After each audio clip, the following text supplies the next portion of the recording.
Magandang umaga mga kalods. Mga kalods, update ko lang kayo dito sa tulay nga nakakonekta sa Camarin at Bagong Silang. Ang pangalan tong tulay na to mga kalods, Matarik Bridge. Pakita ko lang sa inyo kung anong kalagayan na. Alam niyo mga kalods, malapit na matapos ang ating tulay. Kaya samahan nyo ako sa aking video ha. Ayan o. Yan. Ganda na mga kalods. Grabe ang taas oh. Dati pababa to dito, ang tarik ng pababa. Ngayon ayun oh, pinantay na mga kalods doon sa highway, tinambakan nila. Kaya ang taas oh, ayun oh.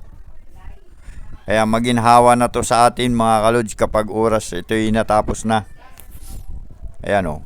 Ayan pa yung gamit nila, bako, ayun oh. Ayan oh. Tsaka maluwag na mga kalods ang ating tulay. Ayan oh. 'Di ba? Napakaganda na. Yun oh, tamo, taas na ng tulay oh. Yan oh. Grabe mga kalods oh. Yung mga puno, yan oh. Yan. Ito. Lupit, yan oh. Ang ilog oh. Malinis yung ilog mga kalods. Kita na yung mga bubong, nasa taas na tayo eh. Dati mababa lang yan, ngayon taas na ng tulay. Siguro hindi na to babain dito. Yan o.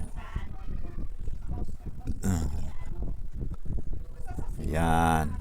Yan yung mga manggagawa o. Yan o. Buti bukas na mga kalods eh, nakakapag-video tayo. Dati kasi sinirado yan. Sarado, walang makakapasok.